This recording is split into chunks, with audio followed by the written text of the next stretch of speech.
All you foodies, we have to bring our local foods work indoors now because the lettuce in the hoop house finally froze.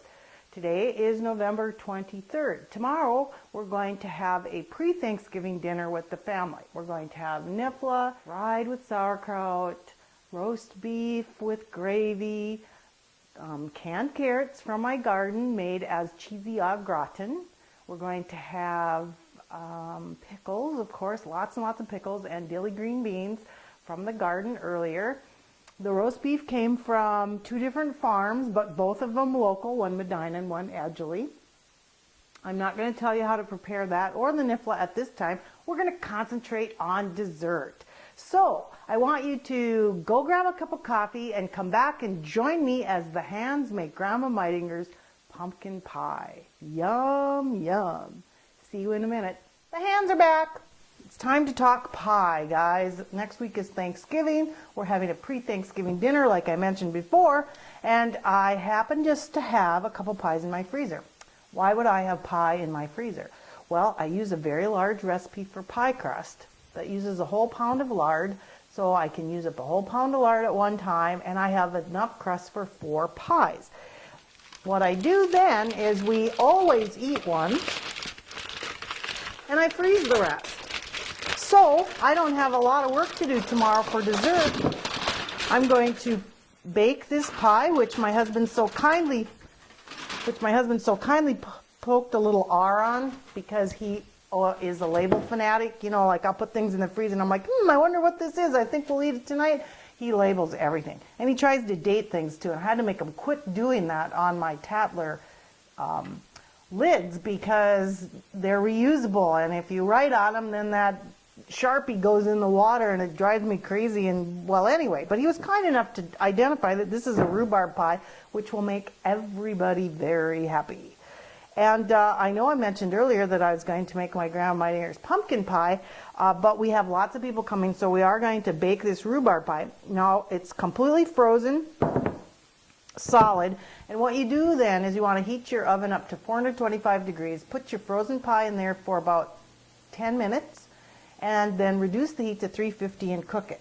Now, I'm hoping that it won't run over, but I'm saving my oven cleaning for after my pie baking. So, this pie is going to go in the oven, but not until we fix this one up. And I haven't uncovered that yet because that's today's secret. I had 1/2 of a pie left, so I just made a crust. I don't keep these in the freezer very long, and that's why I only have it wrapped in aluminum foil. But we have a single pie crust. My grandma's recipe for a pumpkin pie calls for a double pie crust. But we're going to do a little experimenting in the kitchen. Because we don't have that second pie crust, think to yourselves, what possibly could I do to duplicate or substitute a top of a pie when I don't want to make more pie crust today? Have you come up with a solution yet? It's really quite simple. Have you ever had a wonderful pumpkin pie that has a crunchy walnut topping on it? Yummy! So that's what we're going to do today. We're going to bake the pie traditionally in this crust like my grandmother would have, but we're going to experiment and put a walnut crunch topping on the top of it. So, got my frozen pie crust, and here we have a squash I grew this summer. It's not very big, but I'm still proud of it because it's an Uncle David's dessert squash, and it is an absolutely amazing, sweet and flavorful squash. My grandmother probably used pumpkin. She may have used a pumpkin that we don't even grow anymore because this was many years ago that had a lot of flavor. But today, if you're growing pumpkins for jack-o'-lanterns and other things like that, you're going to find that they don't have the flavor that you need for making a really good pumpkin pie. So this is what we're going to do. We have this squash. I'm going to run it over here and clean it off. I'll be right back. You don't want to cut a dirty squash because anytime you draw the knife through it, it's going to draw the outside of it into the flesh, and that is not always the most sanitary practice. So we're going to do this, and I'm going to use my little piggy cutting board here. Cooking makes a lot of noise, and the reason you don't always get to see my face is because I don't have a makeup artist.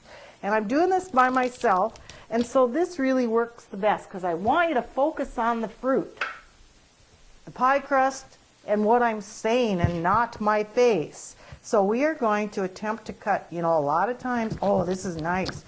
Look how easy that cut. There are some squash that are really hard to get into.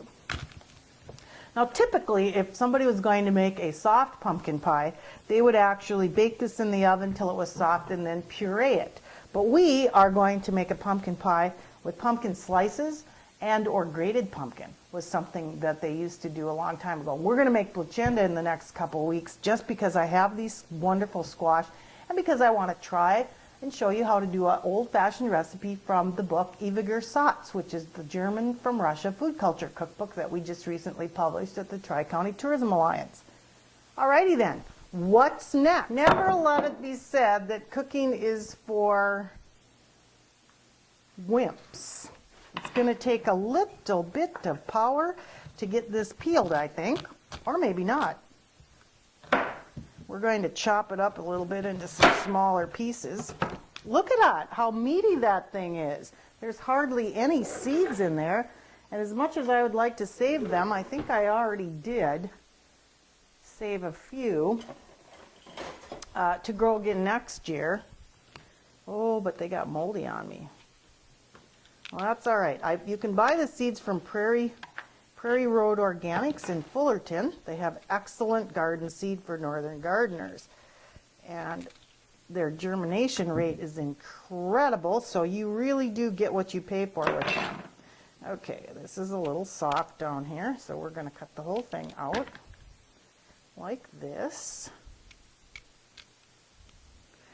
Something that you want to have in your kitchen, of course, are the proper knives to do the work. This is a really nice, sharp paring knife. Now, my husband has a little bit different way of doing this. He would actually, if he's trying to peel squash, take his big knife like this and slice off the outside, which, boy, that works really well. I'll have to tell him that. And then you want to slice that up into little tiny pieces. So we're not putting a top crust on this, so I'm going to go with really small pieces. I would grate it, but that would require too much work. And I think what we're shooting for here, and we might not even have enough with this one little baby squash here, is about 4 cups. Kind of like an apple pie. And you know what? I forgot to actually dig out the recipe and assemble my ingredients. Well, let's do that after we get the squash cut up. How's that? And hopefully that won't take too long and I won't bore you to death while we're doing it.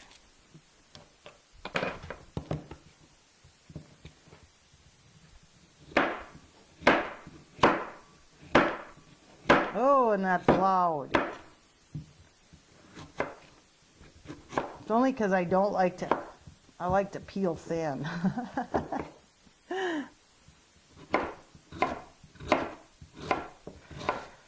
Because I don't want to waste any of this squash. There's something about not wanting to waste food when you grow it yourself.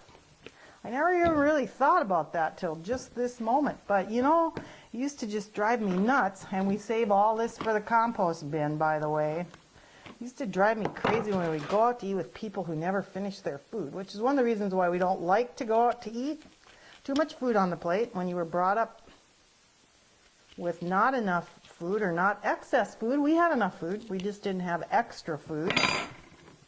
You kind of have a tendency to want to eat everything on your plate and not waste anything. So I've always been very good at recycling leftovers, which, oh, I should have had my camera on the other night and showed you how to recycle some leftovers in the refrigerator into a wonderful soup. It's soup weather now, you know, and we all love carrot soup, squash soup, and homemade tomato soup, which I would like to demonstrate in an upcoming episode, because it is so delightful and it is so easy to do, and you will never go back to Campbell's again.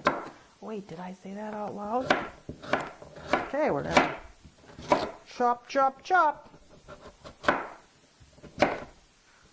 This makes it such a wonderful pie, just such a wonderful pumpkin pie. And I think we're gonna get away with just this one squash here.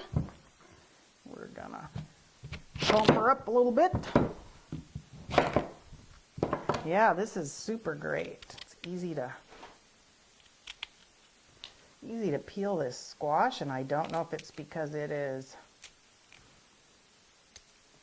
extra ripe, or if it's just the extra goodness of the Uncle David's dessert squash, which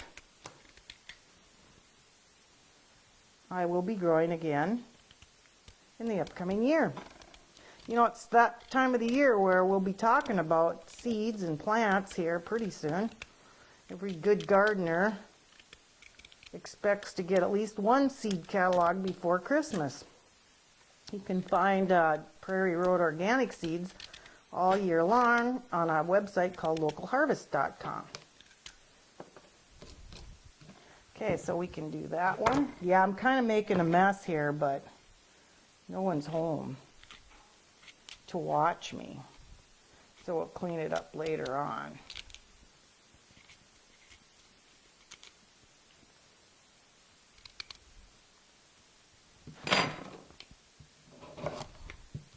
Okay, so you could go to the store and purchase a squash, and a lot of times you can purchase locally grown squash. At least you can around our grocery stores. We have people that grow them, they have extras, they bring them to the store, they offer them up for sale. You can either ask if they're local, or there will be a sign there, but you should always ask, and you should always ask for local if they don't have it. Okay, so let's see, what are we doing here? Oh, sure, I have to find the 4 cups. There's about a quart. It's perfect. This is absolutely perfect. Perfect size squash for my pumpkin pie. That'll be good, you know. I didn't tell you earlier, but that rhubarb is local, because rhubarb is something that we used a lot of growing up when we were kids. And I think everybody's house had rhubarb growing against it. And that's pretty much not a very common sight anymore. If you live in an old neighborhood, there might even be rhubarb growing that people don't even know what it is, because it's just not something that people do, forage for food, like when we did. like we did when we were kids, I mean. Abandoned apple trees were fair game for little kids who were starving all the time. And we did not eat between meals, and we did not go to McDonald's. All right, so we have our 4 cups of squash right there. Well, I know I was going off on a tangent with the rhubarb, but ta-da! I'll be right back with the recipe. Something I've just started doing is keeping track of my absolutely favorite recipes in a little notebook like this. I have recipe books all over the house. But in this one, well, this isn't taped down here yet, and neither is this one, because they were laying loose in my drawer. But I wrote this wonderful peanut cookie recipe from my mother and her sugar cookie recipe. One year I canned tomato sauce, and I wrote down that recipe. Well, you get the hint. The things that I cut out of magazines or run off of the internet, I'll run them off in a size so that they fit. Here's an old recipe that I got from Uncle Eddie. It's for making potato bread, Aunt Katie's bread recipe, and they gave it to me, and I scanned it and I put a copy of it in here and then returned it back to them. So I have this lovely little letter. It says in the back here, P.S. Somebody said bread dough is like a baby. Keep it warm and you'll have great results. And that is very true of bread dough. Okay, I lied. I'm going to put it in the book. I copied it. I have a really beautiful cookbook called Eviger Sots, and this recipe is in there. And so what I did was I made a big photocopy of it too. So there's the recipe. We have our 4 cups of raw pumpkin sliced. Actually, we have the squash slice, because remember I told you why we were going to do that. And of course we have a single crust pumpkin pie, so we're going to do some fancy dance in here to get a different kind of crust on there. Let me move my compost stuff.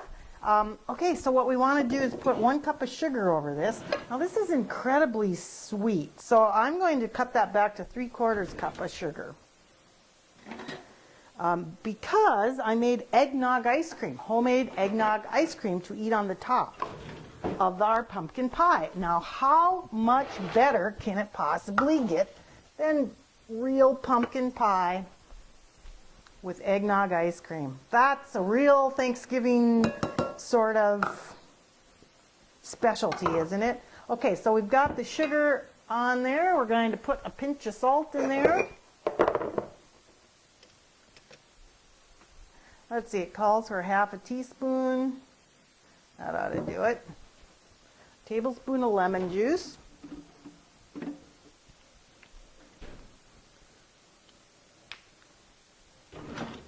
I do have real lemon juice, but we're going to have guacamole, so I don't want to use up my real lemon juice. It'll take a little while there. Come on. I really need to fix my lemon squeezer. I remember these as a kid, which is probably why I buy them. We didn't have a lot of toys when we were kids. This would have been a toy. Oh my gosh, we would have just been like drooling in the kitchen waiting for my mom to empty that thing out so we could take it and make something out of it, or use our imaginations and make it into something it wasn't supposed to be. So we want to put in 1/2 teaspoon of cinnamon. I think that what I'm going to do is I am going to put in that cinnamon, but I'm also going to grate some fresh nutmeg in there. Nutmeg is one of my favorites in the whole world. Plus we'll be using some of this spice in the crumb topping also. This is a gift given to me by my son. I absolutely love it.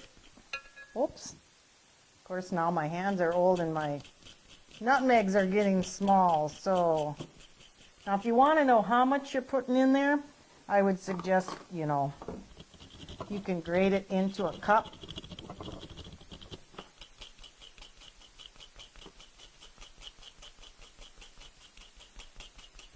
So you can see how close you're getting to the 1/2 teaspoon.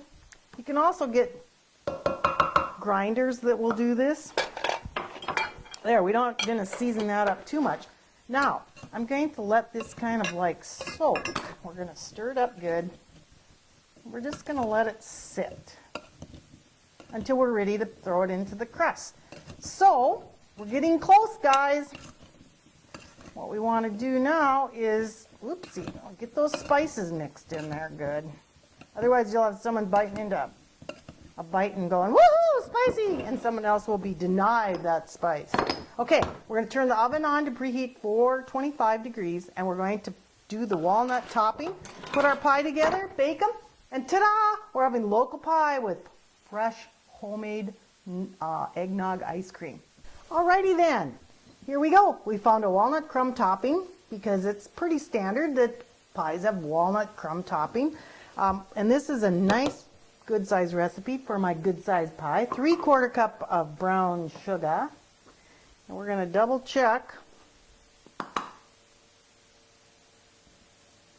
Oops. Let's use the right measuring cup. Pretty darn close. 3/4 cup of flour.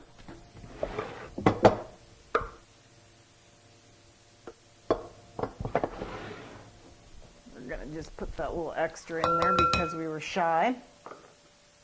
1.5 teaspoons of cinnamon. We're going to put that much cinnamon in there, and we're going to grate a little more nutmeg.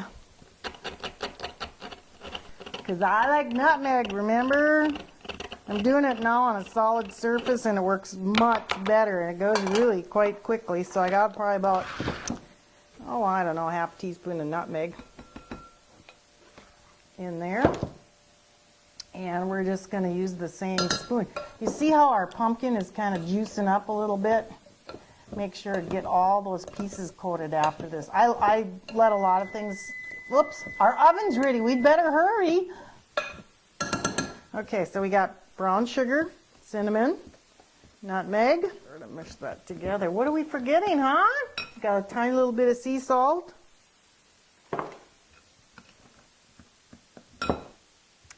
And the next ingredient, you all know what one of these are, right? It's for slicing up apples. But I might have to have an apple after all this pie baking. And we're going to dump our walnuts out. Walnuts are a premium anymore. And this is how we're going to cut them up. My husband always uses a knife, and then one day I was reading in Cook's Illustrated that these things work just fine. If you roll them with the rolling pin like my mother used to do, and like I used to do until just recently, you're actually crushing them and not cutting them into little tiny pieces. So that's why I kind of switched. This works just super slick. And if you like nuts, you can leave them coarser than not. I have lots of, I don't know why guys don't like nuts. A lot more guys I know that don't like nuts than girls. I love nuts. I don't know. We've been eating them our entire life. They were always a treat. They weren't as expensive as they are now, but we eat them anyway. There, see how quickly and handy dandy that chopped up those nuts? We also want, okay, so once again, we've got 3/4 cup of everything. Oh, look. That was more.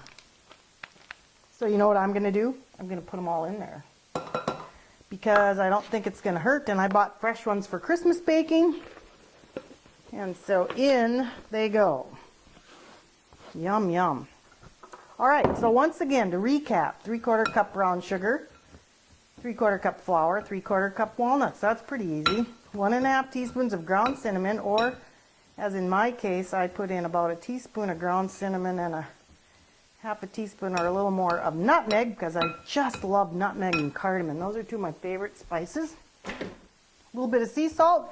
And now what makes it all hold together and get crispy is the 6 tablespoons of melted butter we're going to pour over the top.